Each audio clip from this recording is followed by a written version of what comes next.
Welcome to episode 3 of Education, a clusterfuck in need of repair. I'm Bethany Nelson, and in this episode, Social Emotional Learning, It's Just Good Teaching, I'll be talking with Jessie Bastarache, a high school theater teacher in Waltham, Massachusetts.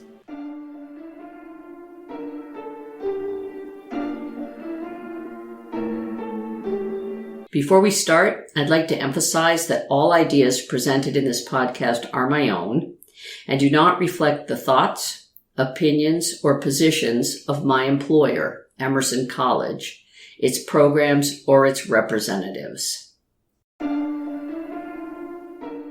It's good teaching. The person doing the talking is doing the learning. Welcome to episode 3 of Education, a clusterfuck in need of repair. I'm Bethany Nelson, and in this episode, Social Emotional Learning, It's Just Good Teaching, I'll be talking with Jessie Bastarache, a high school theater teacher in Waltham, Massachusetts. Jessie's an expert at integrating social emotional learning in her, or SEL as it's called, in her theater arts classes. I've watched her teach for almost 20 years, first in middle school and now in high school. So when I was thinking about who I'd like to interview, who might have some ideas for how to address some of the issues that make education a clusterfuck, I thought of her. But before I introduce you to Jessie, I want to report on some of the responses people sent to the question of what your system could do with about $100,000 a year if it was freed up from paying for standardized testing.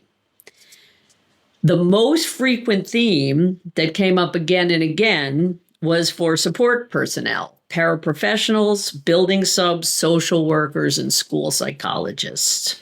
So I pulled out a few quotes.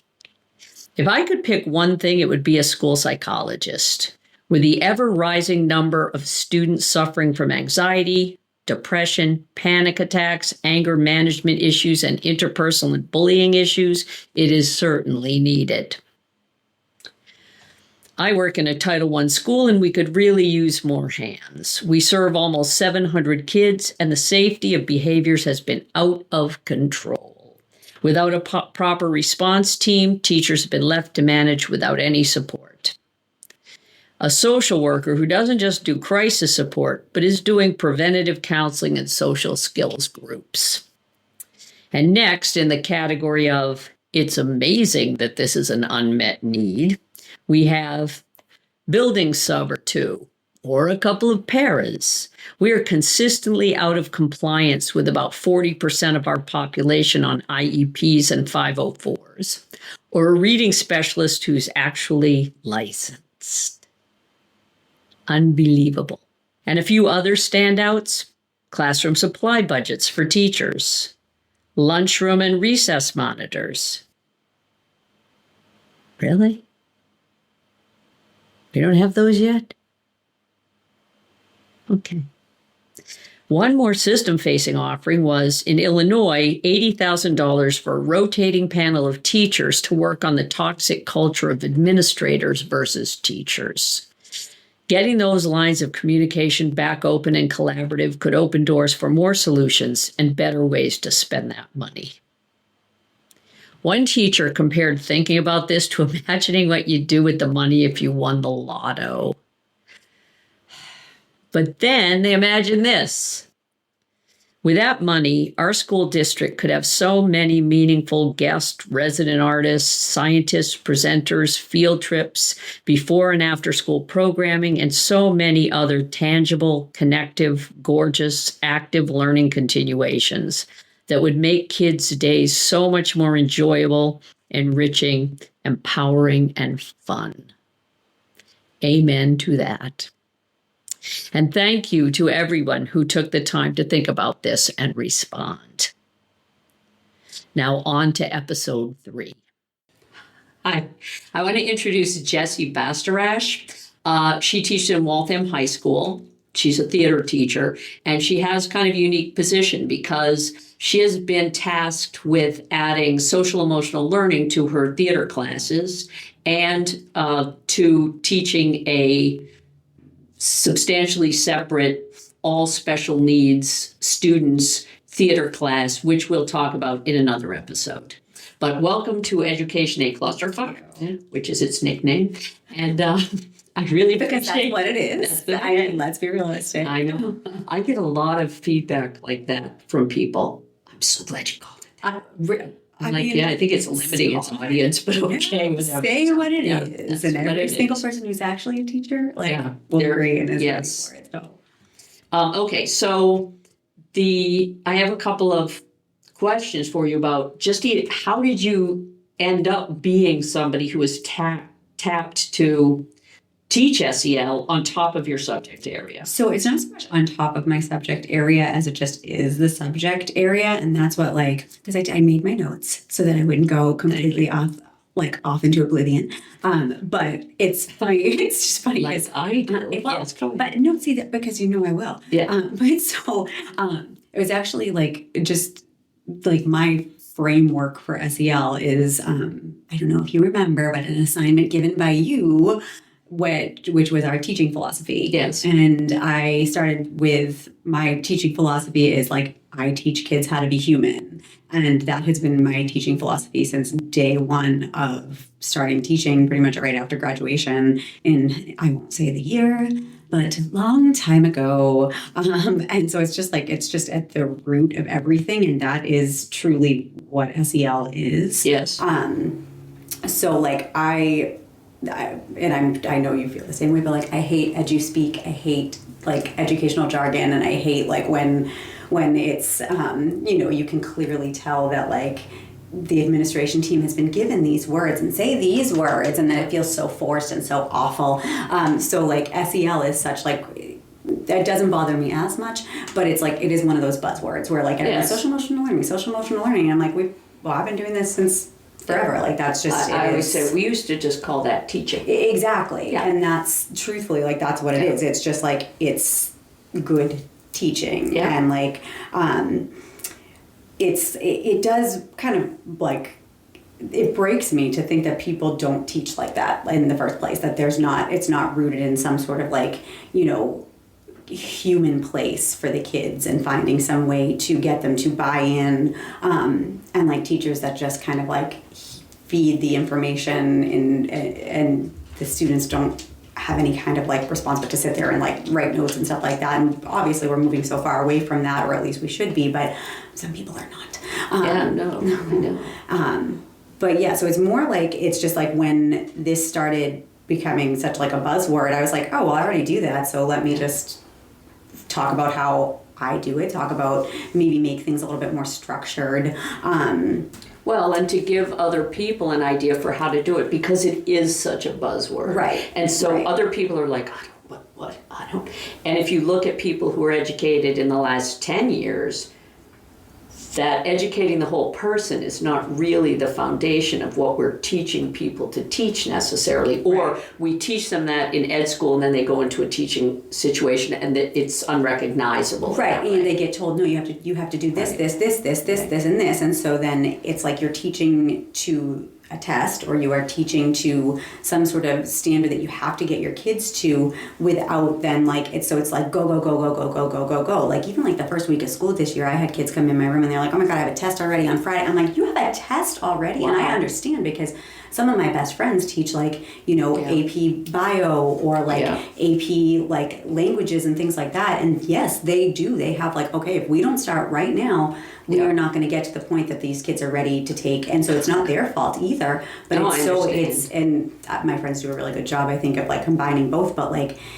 there's no time to like focus on the whole kid anymore, which is probably why we are in a clusterfuck. Yes. As you like to call it. Well, and next week I'm doing something on behavior, and there's no way to consider student behavior separate from what's happening in classrooms right now. Right. Those two things are It's completely linked. Yeah. And that's actually, I think I have that in my notes somewhere, that like it's all behavior is a need. It's a need being communicated. And if you are using SEL structures and stuff like that, you're giving your students a tool to be able to communicate those needs and to advocate for themselves and to, use their peers as a sounding board. And like you're giving them these strategies that then are going to help them across the board. Plus you're setting yourself up to do less with the behavior management if you're just kind of like using SEL or just like applying the principles to like right in the first place. You actually just mentioned two things that are answers to the next question I have, which is what are some of the payoffs of doing that? And you're talking about life skills that they can then take with them and apply in a broader way to other settings. And also that that enriches the content that you're offering them. Are there any other big payoffs that you see to incorporating social emotional learning as a primary factor in the way you teach? Yeah, I mean the biggest payoff is just that like the kids trust you. It's just I'm scrolling through my notes. Yes. No, it's like, well, because I reordered your questions because I have control issues because No, I just asked it out of order. Well, no, you didn't. I reordered because I said I even put my notes. I rearranged your questions because the misconception about it, I think is such a big thing that. But yeah, that's great. No, just talk about that. I can go there. Okay. Yeah. Lovely. See, you know my control issues. But no, it's more like the way in which you construct the ideas are really interesting to me. Oh, thank you. So thank you. I learned from the best. But so no, the misconception about it is that it's a completely separate thing. Yeah. And that is, I think, what scares people. Like when you're like, let's put SEL into your classroom, or like, social emotional learning and blah blah blah. And again, with those buzzwords, it's like people hear this thing and they're like, oh my God, not another new thing. Please don't make me do another new thing. I can't do it. Yes. Meanwhile, like people are doing a lot of this stuff already because, like we talked about, it's just good teaching. Yeah. So like that is one of the biggest things, is that people just think like, oh, this is a completely separate thing, whereas it's like it really is just like reinforcing the skills that you need to like basically recognize your emotions, empathize with other people, be able to effectively regulate, and then those are all like, the key skills for not just success in school, but then success in life. And, we've all had that teacher before, which, let's face it makes you feel terrible about yourself, you know what I mean? Yeah. And like, it's just that you're wrong, or like you can't get things right. And like, you just feel like, well, if I'm not going to get anything right, then I'm going to shut down, as opposed to like reframing it and having a more trusting relationship with the teacher, and then in that way being safe and feeling like, okay, I'm ready to learn, and okay, maybe I'm not getting this right, and maybe I am terrible at whatever this subject is, but I feel like I can get there because I have like the skills to advocate for myself too, and I can say, I don't understand this, or how can I do this better, or what do I need to do, and that's, I think, just building it right into, like, you just have to build it into the way that you teach. Well, I also think it's complicated because part of what you're describing, the teacher who makes you feel bad about yourself and know you're not doing it right, know you can't do it, and there's no path forward for you because you're bad at this, yes. right? There's not like, this is a growth area. No, because that also describes, I'm not talking about your system in particular, but the administration's relationship to teachers very much right now, because everybody's in the same squeeze play of prove that you're doing it right, prove that your students are achieving, prove that you're meeting the mark, and it creates a ripple down effect too, because the students are responsible for making the teacher look like they're meeting the mark, and it is really an ugly dynamic. It is, and then you also get so stressed because like you're like, oh my God, if I get observed right now, is it gonna, do I have everything that I'm supposed to have? And it's like you focus so hard on that then you're just not just like teaching, you're not just doing your job, and it's like there's so many things to make sure that you're putting your objective on the board and all of these things that, again, go back to good teaching, and there are reasons for them, and like having a goal on the board that you talk about with your students beforehand, or this is what we're going to be doing today. Did we get to it at the end? Did we achieve it? Do you feel like you did it, or whatever? Yeah, that's a pretty simple thing, and it's good teaching. But also, like, if you can't see my objective for 5 minutes, I don't think that that's going to change Yes. whether the kid can do it or not, but it's like things like that. Let's talk about some of the positive things that you do, Yep. because I've seen you teach Oh. and I know about them. And I would really like this podcast and this episode certainly, but this podcast to be partly about, so, okay, we all know that it's a clusterfuck because it's not hard to see that. Parents see it, kids see it, teachers see it, administrators see it, right? But what do we do about it? What are some of the things we can do about it? So can you talk a little bit about your 3 best activities that you do that incorporate SEL, or that are just activities you use at the start of a year to establish that atmosphere of trust that you were talking about? Yes, absolutely. I have a whole bunch of stuff. But yeah, it's like would. I'm overly prepared. But yeah, it's just like again, these are all just good teaching strategies, and I'm sure that a lot of people use very similar things to the stuff that I use. I just am lucky to teach theater and be in the position where nobody is like, there is a test on this in 3 months, so make sure. And it's like, so that I have a little bit more wasting time. Exactly. Yeah. And it's so I have a little bit more freedom to like say, okay, we're going to do it this way. And I get that sometimes, again, it's daunting, but like, but there are such simple shifts that you can make in your teaching that will incorporate this kind of stuff.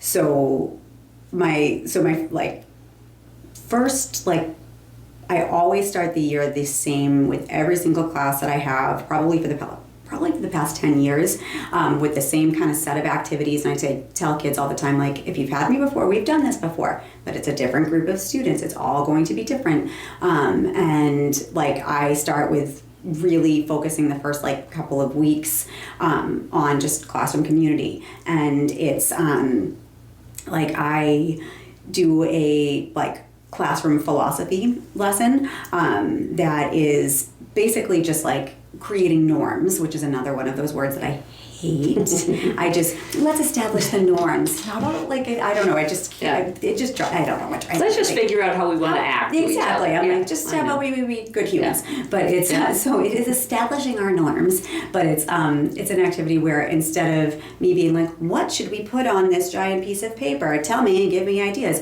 I use sociograms and I have them, make groupings, and then I ask the question, okay, what do you need to do this year to make this class be successful? And then we mix up, they write it on a Post-it, put it on the board, and then we move on. They move around again, get to another group, and then it's another question. And I usually ask, like, what do you need to do personally? What do you need from your teacher? Which is not a question they get asked very often. Yeah. And it's so simple. It's so funny because like some of them are like, once I give them the permission to like really tell me, and I'm like, you don't have to say things like, I should listen, I should do this. Like, tell me what you really think, because that's important. And then it's, how should this class feel every day when you walk in? What's the one word? And like, so they just keep mixing up.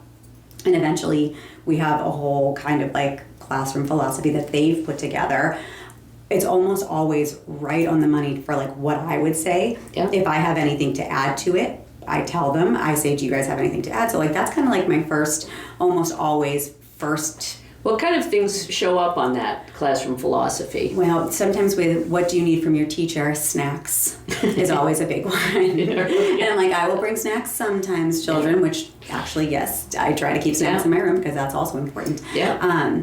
But no, it's usually like they'll talk about like, respecting each other, listening to everyone, making sure that they're doing their own work personally and showing up. A lot for me, they'll always say things like, be understanding. I get a lot, of course, when it's students that I've had for a while, like, just keep doing what you're doing, and which God bless them for that. But a lot of it is like, I am always struck by the be understanding or help when I need it and stuff. And I'm like, is that not something that you're getting everywhere? Like, is that not just like a normal thing that you feel from teachers, that they're going to help you when you need it? And I don't know if it's just that they're just saying that to make sure, or like because they're given the chance to say it, but that's always something. Well, you know, it's interesting. I have random facts floating in my head from education. No. I know. It's like a mess in there. The number one thing that prevents a student from dropping out is the presence of a single caring adult in the environment, in the school environment. And so when they say, be understanding, that's, in a weird way, that's one of the best things you can offer a kid who's really on the edge, who really is like perched on that brink. Yeah, and sometimes it is. I feel like that is one of my biggest purposes as a teacher, is to be that person or that safe space. It can get, this is one of my, like, it can get overwhelming. And you have to place boundaries on it, because sometimes when you're the person for so many people, you do. It can get really, really there are daunting. A lot of them. And then it's, as someone who is like very empathetic and trauma filled, like it's hard sometimes, like when a kid comes to you and then you take it home with you, and you know, it's hard to not go home and then worry about these kids and you know that there are so many kids that are stressed, and it's hard, but it's one of the biggest things is they're just looking for that safe person or that safe place. Even the kids that seem like they have it together, you know, you don't know. They're kids. They're kids. Yeah. So that's one. Yeah. You give me another one. I have, like I said, I have many. You are a topic associating I thinker. agree. Again. Yeah, I know. Shocking. But in the more recent years, and this kind of started more as necessity, because I was like, oh my God, the first 2 weeks of school, I am so exhausted because it's the most talking that I do. And here I am talking about the syllabus, talking about the expectations, talking, and I'm like, no, I can't do this anymore. So I started to do welcome stations. So I would set up, and I've done this in the workshops that I do for you, and it takes the pressure off me as the teacher speaking so much, makes me available as a one-to-one, like you have a question or you want to talk about this, and it makes them, again, all of the principles of SEL, they have to work with each other. They have to like self-advocate and self-reflect, because they have to, do I understand what this stuff is? Usually I do like, this is the syllabus station, look at it, talk through it with the people in your group. What do you notice? What do you have questions on? And then like the next station is usually, here's the classroom materials, like the different, you know, the Google Classroom code, the notebooks that I use, like that kind of stuff. Then there's an intake form that you would fill out, like give me all of your information, which usually that would take 20 minutes of a class just to fill out that intake form. But now having them do it all at the same time, you're hitting all of these things like at a much faster rate. You're making yourself available. And then I usually have one fun like this or that, but it's always about the teacher, so they have to make some guesses about me. And a lot of the times, if it's kids that I have like a harder one. And I'm like, what thing would I eliminate and not whatever? And so it's just like, you know, and then we play this or that, and I make them move on either side of the classroom, like take guesses for me, but then, okay, now what's yours? This or that, like, is it the same as me? Is it the same as other kids? Like, you know, just things like that. But doing it in stations, and then I use that. You can use stations for so many different things. And like, okay, so we're introducing a new topic. So here's the 4 stations. And then when they get used to that kind of like procedure, they're really good at it, and it makes sense, and that goes to another one of the like just student-led learning is a huge component of SEL. The person doing the talking is doing the learning. So if I'm doing all of the talking, those kids are going to sleep. Like sometimes they don't, because I'm very funny. But at least I like to think so. So you are funny and personable, but that it's like still after 15 minutes, 75% of them are drifting in and out. Exactly. And I'm like, oh, you heard this story before. That's right. I told it 10 times. I'll shut up now. But like, so like that's another, that's just another like student-led learning. It's just like, that is something that, like I integrate always, like it just should be that way. And if it's like a new, or I do things like scavenger hunts, or like, okay, so show me what you think this thing is, and like, you know, on the stage, learning parts of the stage, instead of me showing you and telling you and walking through, this is the proscenium arch, this is the wings. Like, it's a scavenger hunt, take a picture of it, and like you fill out the scavenger hunt with your partner, who got it right, who got it wrong, and it adds like an element of like they're searching for the information in a way that's like, I'm not being tested on this, so if I get it wrong, it's okay.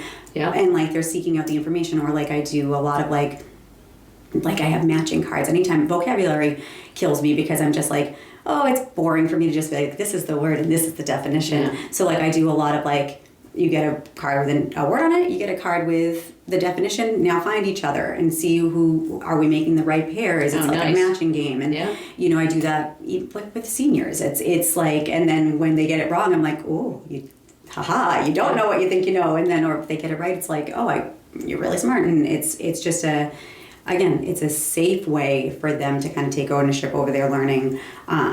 But even also you're talking about multiple intelligences teaching. Yes. You're talking about kinesthetic learners and interpersonal learners and intrapersonal learners and visual, spatial learners and project-based learning and inquiry-based learning and all of the things that the 70s told us, this is how to do it, right? This is how to do it. And then we were like, oh, we'll let Finland do that. We just You said like the intrapersonal, like the students that are just, that maybe, again, associative thinking, but the kids that are a little bit more shy and introverted, and there's always, you know, they're in my upper level classes, there are a lot of the times there are kids that have been together for a while, so like they'll come in day one and we are already kind of established, but there's always like one or two kids that have been thrown into that class or decided to take it that feel kind of like on the outskirts, or when you're dealing with a class that's like a level 1 class of kids that haven't been together, again, you're always going to have that kid that's, okay, don't make me get up, this kind of thing, like, oh, we're all doing it at the same time. And yes, you actually can work alone if you want to on the scavenger hunt, that's fine. But you might turn and ask the kid next to you, hey, do you know what this one is? And then they realize, oh, I'm going to work with you. Again, it creates that safe space for them to put themselves out there without having to put themselves out there. And that's another huge component of SEL.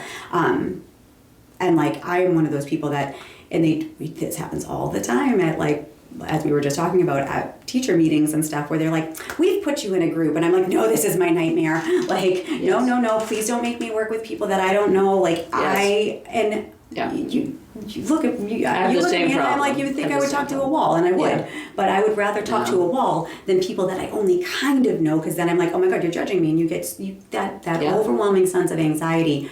Whereas like, if you're just like, so I tend to say like, okay, pick a partner, and now you and your partner, I'm going to put in a group or something. So you still have that safe person, and you still have that one person that you can connect with or you feel safe with, that makes you feel like, okay, we can talk to these other people now or whatever. So stuff like that too, like just having whole group learning and total, like, that's another, like, total participation techniques. That's another one of those words. But still, that one I don't hate so much because it does make sense. But, like, things like that are just, like, and that was one of my, in my notes, things that I integrate throughout the semester, just, like, the total participation, things that can be, like, it doesn't single out a student, but it does, like, they have to in some way, some form, show you what they're learning without having to, like, raise their hand and give an answer or get up in front of you. It's interesting because listening to you talk about this, I'm realizing how many of these strategies and approaches are connected to brain-based learning theory. Okay, so you quiet the amygdala response of, fight, flight, or freeze by letting them choose a partner, then putting them in another partner, and doing things that foster community at the beginning of the year before you ask them to get up and do stuff. And also, research is really clear that young brains develop best through collaborative work, not through individual work. And so when you talk about the time you use to build community, the time you use for SEL, you're actually working with the way the brain develops, not wasting time with foolish relational chit-chat. Oh, the games? Yeah, so, okay. Well, and that's one huge thing, though, too. Like, that's, if you set that time and you use that time at the very beginning, you are then going to, in fact, have more time on your hands later because you're not going to be fighting behaviors. You're not going to be, begging that kid to turn an assignment because they're going to actually want to do the assignment for you, or, like, they're going to have interest in the assignment. Like, they're going to, it's going to set you up to have more time in the long run. And I think that's another misconception, that it's like, oh, we don't have time for that. Oh, well, you're shooting yourself in the foot because you're not going to have time later because you're dealing with all the emotional stuff. I wanted to ask you about what do you do after a vacation or a break, particularly the winter break where it's a longer break,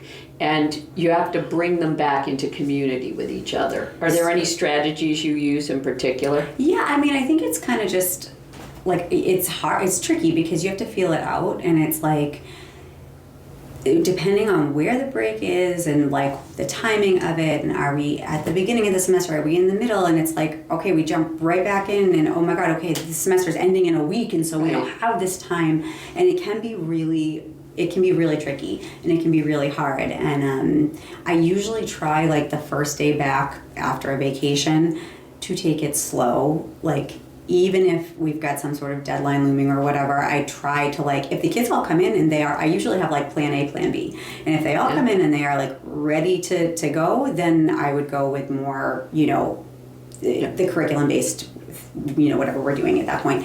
Or if they come in and you can just see it in their eyes that they've seen some shit that day or whatever, like, I'm like, okay, what was lunch? I don't know, but I like to call it, like, I guess, a maintenance day, and I actually have built like a bunch of them that I have, like, a maintenance day. I have one that's spa themed. I have one that's like, I think I have one that's like a coffee shop theme and stuff, and I try to avoid the dreaded free day term, because that's just it just means, like, pick up your phone and doom scroll. That's not what this is. It's like, I try to explain to them that, like, and this is a huge component of SEL, is like, you have to self-reflect and you have to self-advocate. So today, what we're doing is you are figuring out what you need. What do you need today that's going to make you feel okay and make you feel better? And if that is playing a video game, or if that is listening to a podcast, or if that is turning and talking to the person next to you about what you did over the past week, or what you're stressed out about, or maybe it's doing a yoga video, or, like, I kind of give them that open space to, like, choose the road that they need to go. It might be that, like, hey, you haven't turned some stuff in for me, so you have to work on this. This is what you have to do today. But it's all about then, like, having them, like, I have a whole process for it. It's like, here's your choices, and you choose. You can let me know what you're doing. You can come over and ask me for help. I'm here. You can work together. You can put your headphones on and work wherever you need to work. But then at the end of it, I usually have a form of some sort that's like, okay, why did you choose this? What did you do? How were you feeling before? How are you feeling now? And so it goes back to, like, oh, okay, I chose to doom scroll on my phone instead of doing what I was supposed to be doing, and now I feel worse. And it's like, sometimes, of course that happens, and, like, if I don't catch the kid right away, and I'm like, hey, oh, you scrolling when I told you not to, but they then realize, oh, that actually made me feel worse, as opposed to, like, okay, so next time I am actually going to maybe pick this yoga video, or I am going to email my teachers about my missing assignments, or, like, things like that. So I try to work those in right after a vacation, because they need it. And again, I am not teaching a subject that has a standardized test that I have to be on some sort of timeline. So I have a little bit more of an opening to do that. But sometimes it's not even, it doesn't have to be a whole period. It can be the first 15 minutes. And not for nothing, but that also, then you get 15 minutes to assess what's going on with them, what they need. Okay, they actually are doing really well here. We can move on to this. Like, it gives you that time too. I sometimes, during that time, will hold little mini conferences. I usually walk around and check in with kids. So, like, something like that right after a vacation is kind of my go-to. And then I usually, any kind of game or activity like that, or even just a whole group check-in, sit down, and again, in a structured way. I do, like, the whole year. I've been bad at it recently, but the whole year I usually do, like, a question of the week, and it's the same question for every single class I see. Oh, that's interesting. And it's fun. It's really fun. And, like, there have been weeks where I've had kids come in and be like, hey, where's the question? I'm like, oh, yeah, I forgot. So let's do this one. And, like, I have... Give me an example of some of the questions that you ask. So one of my favorite ones that I ask right around, like, fall and spooky season is, like, give me one of your, like, irrational fears. Like, for me, it's Michael Myers, like, the actual, like, Yeah. I think he's real and I think he's coming for me and I will die at his hands. That is, and I know that's irrational. And, you know, and so I'm like, but then we'll go around and someone, you know, it's always like something completely ridiculous, or like sometimes then they'll be like, someone will say something real and I'm like, that is not irrational, but like, it's just like, it's, you know, something like that. Or we like, what's your go-to order? Like, at Dunkin' Donuts in the morning, or like sometimes it could be if something has happened or there's something real, like kind of in the air that we talk about it, or so like tell me what this is, or just tell me, sometimes it's a mood meter and like tell me which one of these SpongeBob faces you are and stuff like that. And I also do, and this is another really good SEL activity that I do, but by about this time of year, after like a couple of months, maybe about a month or so into the school, I do a student leader warm-up assignment where every kid is in a group. Every group has a particular day of, like, we're on an 8-day cycle. Don't get me started on the schedule. Yep. It's really hard to figure out what day it is. But like each group has a day that they're in charge of, and when that day of the cycle hits, you are in charge of the first 5 minutes of class. What you choose to do, I give them tons of stuff like to choose from, or you can make up. I've actually taken things from the students before. I'm like, oh my God, that is amazing. Can I use that in another class? And like, yep. I had a kid the other day did a Kermit the Frog mood meter, and that was, you know, and everyone picked which Kermit they were or whatever. And then sometimes it's an improv game. Sometimes it's just like, and again, that's okay.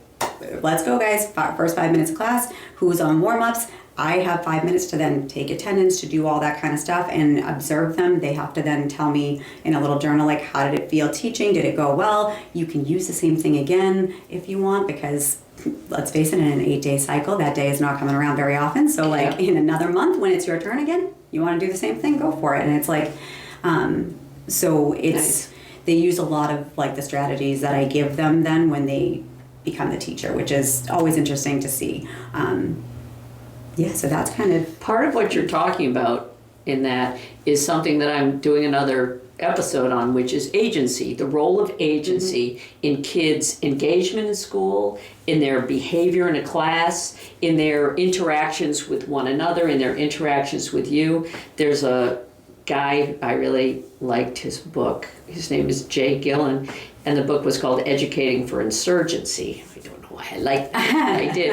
And he talks about the fact that we don't give kids agency. Kids have agency, and the goal is to get them to apply that agency in the service of what the learning is intended in that room, right? And so that's exactly what you're talking about here. And a lot of the things that you talk about, choose your partner as a form of agency.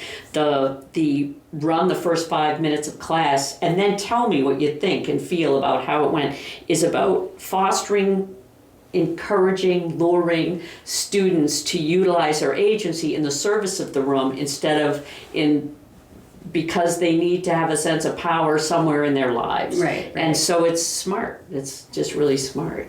And they enjoy it too, and they're really good at it. Like I said, there have been times where, like a couple of years ago, I had students that did their warm-up game, and I was like blown away by it. It was like, it was give a presentation, but you don't know what's on the slides, and so you have to stand up, and then when the slides pop up, and then I started using that as a public speaking lesson. I said, I love you both dearly. I'm stealing your stuff. And they were like, absolutely. I give them full credit every time I use it, but then my public speaking class, it's called, this is actually on my website as well, I think, called Name That Presentation, and you like they have to first you do I have a couple of like rounds of it that are just like my own examples, and then they have to make them for each other, and then they find that hilarious that like I'm putting these slides together and you don't know what's going to be on them, but you have to stand up and you have to keep yourself in control, and you have to act like you're the expert on this, and like all these public speaking techniques and tactics, and it's one of my favorite lessons now forever, and I got that from a kid.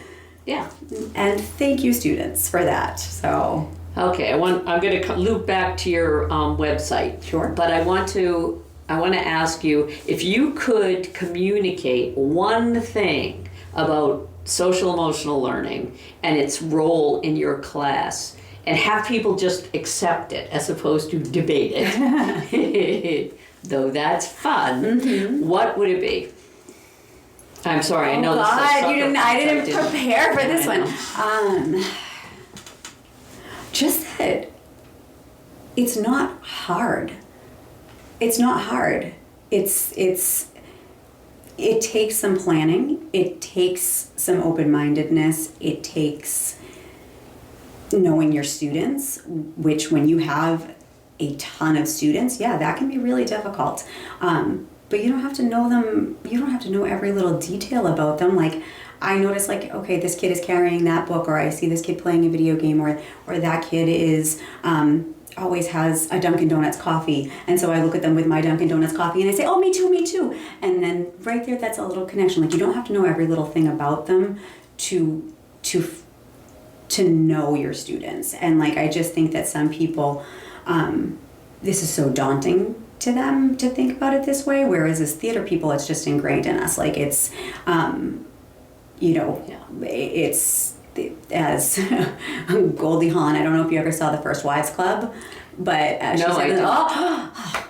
great movie. But as she said, someone said she's an actress in the movie, and someone says to her, like, you're too emotional, and she said, I'm an actress, I have all of them, because yes, we are actors, we have all the emotions, and so it's, what comes naturally for theater people in terms of like social emotional learning, and like what then I can very easily fit right into my curriculum, because we're learning about how to use our emotions for truthful acting. It's just little tiny ways that you can integrate it into your already prepped lesson are going to make a huge difference. So just like looking at it in a way that it's not as hard as it seems. And I've been to a lot of different SEL workshops, and as much as they are wonderful and stuff, I often feel like they're going about it in the wrong way. They're teaching it as a separate thing entirely. Yes. Or then we have an SEL day where everybody is doing SEL, and it's like, no, it's not that. It's you put it in every day. It just has to be something that you do with your, and it's good. It's just straight up good teaching. That's just, period. That's it. That's a great place to end. Yes, I did it. But you did it. But I do want to say that Jessie has a website, and she has offered a discount to anybody who's watching this or on this, who's a follower of this podcast, to get, did I say 20% discount? Yes, I can't 20%. remember. 20% discount if you want her website, on which are all of her materials. They're almost everything all I've there. talked about. Everything she's talked about. And the whole SEL course too is on there. And so if you're interested, she is going to, I don't know how you're going to communicate this. So it's jessrehearsal.com, JESS rehearsal.com, and the discount code is Education Cluster F. So nice and easy. I didn't put the rest of the word, but Education Cluster F. Good for you. And that'll get you 20% off everything that you buy. So, and there's I have a whole SEL section on the website. Also, if not for nothing, but you can follow me also at Jess Rehearsal on all social platforms, and I do a lot of like videos, and I have a ton of media on just like giving you how to use these things in your class really quickly in 1 minute little videos, and you can apply them, and That's great.